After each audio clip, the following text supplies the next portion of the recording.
भारत और चीन के बीच सीमा पर पानी को लेकर एक नई रणनीतिक लड़ाई शुरू हो चुकी है।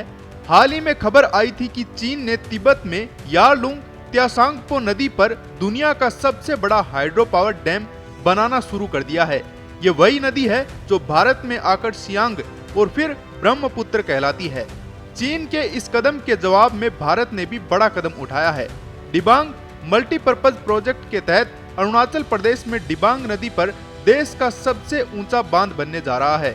यह डैम अरुणाचल प्रदेश के लोअर डिबांग वैली जिले में बन रहा है। इस डैम की ऊंचाई 278 मीटर होगी। बनने के बाद यह भारत का सबसे ऊंचा डैम होगा। इस प्रोजेक्ट की कुल लागत करीब 31,875 करोड़ रुपए है और इसे पूरा करने की समय सीमा 91 महीने यानी साल 2032 तक तय की गई है। इस डैम से हर साल करीब 11,223 मिलियन यूनिट बिजली पैदा की जाएगी। इसके अलावा मानसून में जलाशयों को फुल लेवल से नीचे रखकर बाढ़ के पानी को रोका जाएगा। इसके लिए 1282 बिलियन क्यूबिक मीटर की जगह रिजर्व रखी गई है। तिब्बत में चीन जो डैम बना रहा है उसे मोटुओ हाइड्रो पावर स्टेशन कहा जा रहा है। ये डैम जब पूरा होगा तो दुनिया का सबसे बड़ा डैम बन जाएगा। इस डैम को चीन भारत के खिलाफ एक हथियार के रूप में इस्तेमाल कर सकता है।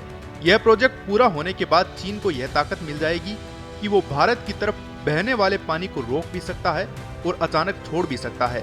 ऐसे में भारत के लिए ये एक गंभीर चिंता का विषय है। अरुणाचल प्रदेश के मुख्यमंत्री पेमा खांडू पहले ही चेतावनी दे चुके हैं कि अगर चीन ने इस डैम से पानी रोक दिया या एकदम छोड़ दिया तो भारत में ब्रह्मपुत्र और सियांग सूख सकती है या फिर भयंकर बाढ़ आ सकती है। अब भारत के डिबांग डैम की बात करें तो यह भारत के लिए एक तरह का वाटर बफर होगा। अगर चीन की तरफ से कभी पानी छोड़ा भी गया तो यह डैम भारत में पानी के बहाव को नियंत्रित करने में मदद करेगा और बाढ़ से सुरक्षा देगा। इस वजह से इसे एक रणनीतिक प्रोजेक्ट भी माना जा रहा है। इसके अलावा अरुणाचल प्रदेश को इस प्रोजेक्ट से हर साल करीब 700 करोड़ रुपए की मुफ्त बिजली मिलेगी। इससे राज्य की अर्थव्यवस्था को भी फायदा होगा। बता दें कि 2020 की गलवान झड़प के बाद भारत और चीन के रिश्तों में तनाव आया था, लेकिन हाल ही में कई दौर की बातचीत के बाद दोनों देशों के बीच शांति देखी गई है। लेकिन बावजूद इसके पानी पर नियंत्रण को लेकर दोनों देशों में टकराव की स्थिति बनी हुई है। चीन का कहना है कि उसे अपनी नदियों पर डैम बनाने का अधिकार है, लेकिन भारत बार बार पारदर्शिता और डाउनस्ट्रीम देशों की सहमति की मांग करता रहा है।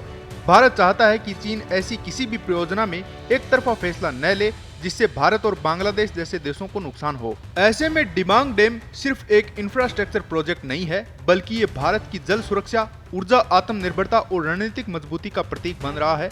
चीन की योजना के जवाब में भारत अब पूरी तैयारी के साथ आगे बढ़ रहा है। एक ऐसी तैयारी जो आने वाले दशकों में नदियों की इस शांत लेकिन गंभीर जंग में बहुत अहम साबित होगी। ब्यूरो रिपोर्ट, पत्रिका।